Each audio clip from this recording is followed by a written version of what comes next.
So hi guys, welcome back to my two videos. तो इस video में दोस्तों डिस्कस करने वाले हैं यहाँ पर कुछ इंपॉर्टेंट कंपनीज़ को, साथ में उनसे रिलेटेड कुछ इंपॉर्टेंट अपडेट्स हैं जो कि इस वीडियो में डिटेल वे में कवर करेंगे। तो चलिए दोस्तों वीडियो की शुरुआत करते हैं। सबसे पहली कंपनी को डिस्कस करते हैं। पहली कंपनी का नाम है Pidilite industries limited. But Pidilite industries को डिस्कस करने से पहले अगर आप चैनल पर पहली बार आ रहे हैं तो जरूर चैनल को सब्सक्राइब करके बेल आइकन प्रेस कर लो, ताकि आने वाली जितनी भी अपडेट्स हैं इन सभी कंपनी से रिलेटेड उसका नोटिफिकेशन आपको सबसे पहले मिल जाएगा। तो चलिए वीडियो में आगे बढ़ते हैं। सबसे पहले बात करते हैं पीडीलाइट इंडस्ट्रीज के आज के दिन के परफॉर्मेंस के बारे में। आज के दिन इस कंपनी के शेयर को अगर आप नोट डाउन करें तो वहां पर एक मैसिव तेजी आपको देखने को मिलेगी, जिसमें तेजी के परसेंटेज की बात करें तो वो करीब आपको 6 से लेकर 7% तक देखने को मिल रहा है। अब पीडीलाइट इंडस्ट्रीज का मार्केट कैप लगभग 1,20,000 करोड़ से भी ज़्यादा का है। वो कंपनी अगर 6 से 7% की रैली दिखाएगी तो विदाउट एनी रीज़न ये चीज़ तो पॉसिबल है नहीं। अब कंपनी से रिलेटेड रैली का क्या रीज़न है, उस रीज़न को हम लोग डिटेल में जानेंगे, बट सबसे पहले एक पॉइंट हम लोग कवर कर लेते हैं। अब देखो दोस्तों, कंपनी के सेल्स की बात जो कि कंसिस्टेंट हमें ग्रो होती हुई नज़र आती है। कंपनी के प्रॉफिट की भी बात अगर हम कर लें तो वहाँ पर भी कंसिस्टेंसी हमें लगातार अच्छी देखने को मिलती है, जिसमें प्रॉफिट भी लगातार आपको इंक्रीज़ होता हुआ दिखता है। बट अभी क्या है कि मार्केट में, कमोडिटी मार्केट में काफ़ी ज़्यादा वॉलेटिलिटी देखने को मिली, जिस वजह से ऑपरेटिंग प्रॉफिट मार्जिन कंपनी का काफ़ी ज़्यादा ऊपर नीचे हुआ। 2019 के फाइनेंशियल ईयर में कंपनी का ओपीएम था 19%। फिर 2020 में जब क्रूड ऑयल बॉटम पे चला गया था तो उस टाइम कंपनी को भर भर के मार्जिन मिला, 20% से ज़्यादा का मिला। बट इन्फ्लेशन जब बढ़ा तो कंपनी का मार्जिन 19 भी हुआ और 17 भी हुआ। अब यहाँ पर जो कंपनी में तेज़ी का रीज़न निकल के आ रहा है, ये सारा रीज़न ऑपरेटिंग प्रॉफिट मार्जिन को लेकर ही है। अब देखो FY 2023 में कंपनी का जो मार्जिन था वो 16 to 17% के करीब था। अब गोल्डमैन सैच ने इस कंपनी को लेकर एक एक्सपेक्टेशन रिलीज़ की है और उस एक्सपेक्टेशन में कंपनी के मार्जिन में इम्प्रूवमेंट की बातें की हैं। और ये जो इम्प्रूवमेंट का नंबर है ये 600 बेसिस पॉइंट्स है, यानी कि 6% से कंपनी का जो मार्जिन है वो इम्प्रूव हो सकता है। अब इसको इम्प्रूव इसलिए बोला जा रहा है क्योंकि इससे पहले कंपनी का जो मार्जिन हाईएस्ट रहा है वो 23% तक है। अब मान लो कंपनी का हाईएस्ट मार्जिन 17% ही रहता, तब इसको इम्प्रूव नहीं बोलता, इसको बोलता अपग्रेड। बट यहाँ पर इम्प्रूव बोला जा रहा है तो कंपनी का कहने का मतलब यह है, यानी कि गोल्डमैन सैच का कहने का मतलब यह है कि 17% से मार्जिन बढ़कर 23% के करीब जाएगा। और ये जो सभी प्रेडिक्शंस यहाँ पर की गई हैं ये एक साल को लेकर नहीं किया गया है, ये आने वाले कल में FY 2024 तक जो कंपनी 2026 तक जो कंपनी अपने नंबर को रिपोर्ट करेगी तब तक को लेकर ये प्रेडिक्शन की गई है। यानी कि 2026 के फाइनेंशियल ईयर में कंपनी का जो ऑपरेटिंग प्रॉफिट मार्जिन होगा वो 23.1% हमें देखने को मिलेंगी। और ये सारी चीज़ें जो है वो पीडीलाइट इंडस्ट्रीज़ के शेयर में आज के दिन 5% से ज़्यादा का रैली दिया है। अब देखो दोस्तों, ब्रोकरेज हाउस का मल्टीपल व्यू होता है। पहले का व्यू अगर आप देखोगे गोल्डमैन सैच का वो कुछ और दिखेगा, अभी का व्यू देखोगे तो वो कुछ और दिखेगा। अगर पहले की व्यू की बात करें तो उन्होंने पहले इस कंपनी को सेल रेटिंग दिया था और टारगेट दिया था 2350 का, बट अभी उसको बाई कर दिया है, सेल से डायरेक्टली अपग्रेड करके कर दिया है बाई। और टारगेट भी रेस कर दिया है उन्होंने, 2725 का टारगेट है, जो कि करेंट मार्केट लेवल से अगर देखा जाए तो 18% अपसाइड है, या फिर मंडे क्लोजिंग जो हुआ था प्राइस का उससे कंपैरिजन करें तो 18% अपसाइड टारगेट है। तो ये सारी कुछ चीज़ें हैं जो कि यहाँ पर आपको देखने को मिल रही है पीडीलाइट इंडस्ट्रीज़ के शेयर में, और ये सारी चीज़ों की वजह से आज के दिन पीडीलाइट इंडस्ट्रीज़ ऊपर नज़र आ रही है। अब देखो दोस्तों, पीडीलाइट इंडस्ट्रीज़ का म्यूचुअल फंड का डेटा जो कि अगर देखा जाए तो बिल्कुल भी इंटरेस्टिंग हमें देखने को नहीं मिल रहा है।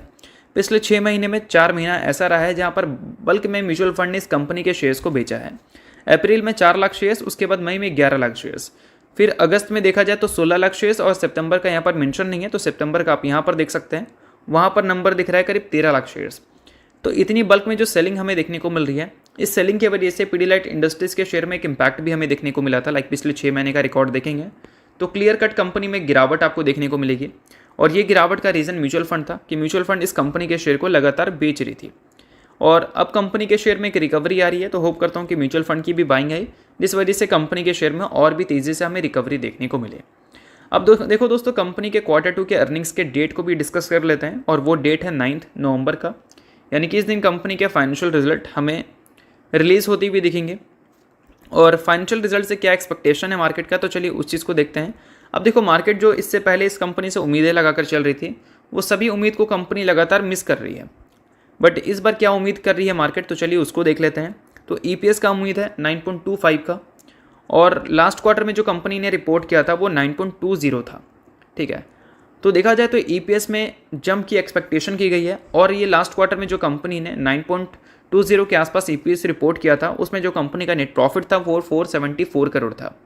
और ये जो प्रॉफिट है वो एक क्वार्टर में अब तक का सबसे बेस्ट प्रॉफिट है पीडीलाइट इंडस्ट्रीज़ का। तो मार्केट का एक्सपेक्टेशन ये है कि Q2 में जो कंपनी के नंबर्स रिलीज होंगी वो एक क्वार्टर में सबसे बेस्ट प्रॉफिट होंगे अब तक की हिस्ट्री में। अब रेवेन्यू की बात कर लेते हैं, तो रेवेन्यू में डिक्लाइन हमें देखने को मिल सकता है। 3190 करोड़ का रेवेन्यू कंपनी रिपोर्ट की थी, रिपोर्ट की एक्सपेक्टेशन है। और प्रीवियस क्वार्टर की बात करें तो 3280 करोड़ का कंपनी ने रिपोर्ट किया था। यानी कि Q1Q बेसिस पे रेवेन्यू में गिरावट मार्केट उम्मीद कर रही है, बट EPS में जंप की एक्सपेक्टेशन लगाकर चल रही है। अब देखते हैं कि कंपनी के Q2 के अर्निंग्स कैसे आती हैं। अब अर्निंग जिस दिन आएगी उस दिन आपको वीडियो मिल जाएगा, बट फिलहाल अर्निंग से रिलेटेड जो अपडेट था वो सभी अपडेट्स मैंने आपके साथ शेयर कर दिया। तो चलिए दोस्तों, अब अगली कंपनी डिस्कस कर लेते हैं जिसका नाम है CDSL, यानी कि central depository services India limited. But CDSL को डिस्कस करने से पहले अगर आपको वीडियो अच्छा लग रहा है तो वीडियो को जरूर लाइक कर देना और चैनल को भी सब्सक्राइब कर देना, ताकि इसी टाइप का इन्फॉर्मेटिव वीडियोस आपको रेगुलर बेसिस पे मिल सके। अब पिछले एक हफ्ते का रिकॉर्ड देखेंगे CDSL का तो काफ़ी ज़्यादा कमाल का दिखेगा। इसमें तेज़ी को नोट करें तो वो करीब आपको 9% तक देखने को मिल रही है।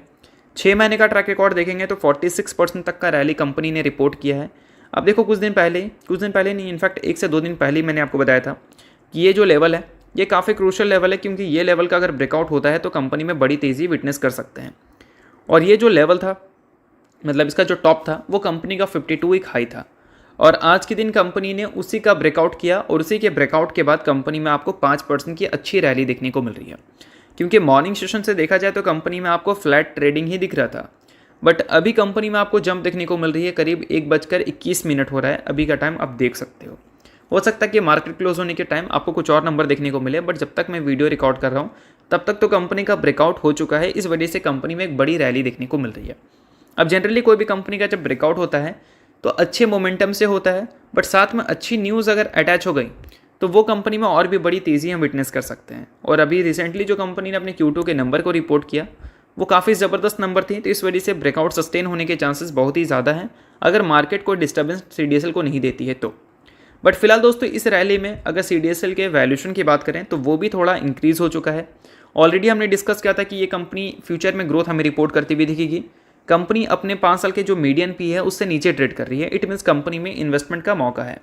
अभी देखा जाए तो कंपनी के शेयर में जो रैली आई है, इस रैली की वजह से कंपनी का वैल्यूएशन काफ़ी ज़्यादा अपग्रेड हो चुका है, बट अभी भी कंपनी 70 के वैल्यूएशन को मेंटेन कर सकती है। अभी तो कंपनी का 50 से कम का PE है, बट कंपनी का जो EPS है वो 35 के करीब है, या 30 के करीब आप बोल सकते हो। उसके मुकाबले अभी भी एक बड़ा डिफरेंस दिख रहा है कंपनी के PE के बीच में। यानी कि अगर कंपनी में और भी तेज़ी आती है तभी मार्केट को कुछ खास यहाँ पर CDSL से प्रॉब्लम नहीं होने वाला। तो ये सारी कुछ चीज़ें हैं जो कि CDSL के शेयर में काफ़ी ज़्यादा फायदेमंद हमें देखने को मिलेंगी। तो चलिए दोस्तों, अगली कंपनी डिस्कस करते हैं जिसका नाम है सोनाटा सॉफ्टवेयर लिमिटेड। आज के दिन इस कंपनी के शेयर में एक माइनर सी तेज़ी है 0.86% का, बट रिसेंटली ये कंपनी ने एक बड़ा अनाउंसमेंट किया था, और वो बड़ा अनाउंसमेंट अपने Q2 के अर्निंग्स को लेकर था। Q2 के अर्निंग्स में कंपनी ने काफ़ी अच्छी ग्रोथ रिपोर्ट की थी। उसके साथ कंपनी ने 7 रुपये का डिविडेंड दिया था, और 1:1 के रेशो में कंपनी ने बोनस की भी अनाउंसमेंट की है, जिसमें कंपनी एक इक्विटी शेयर के बदले एक इक्विटी शेयर एक्स्ट्रा प्रोवाइड कर रही है अपने शेयर होल्डर को। इस वजह से पिछले 1 महीने का ट्रैक रिकॉर्ड अगर देखेंगे तो ये कंपनी का काफ़ी ज़्यादा कमाल का दिखता है। तो ओवरऑल ये सारी कुछ रीजंस की वजह से कंपनी का परफॉर्मेंस काफ़ी ज़्यादा अच्छा है। बट अगर कंपनी के इन्वेस्टर हैं तो आप इस परफॉर्मेंस की वजह से कंपनी को एज इट इज़ होल्ड कर सकते हैं। परफॉर्मेंस को देखकर अगर बाय करने की कोशिश कर रहे हैं तो चाहे तो आप कंपनी को इग्नोर कर सकते हैं।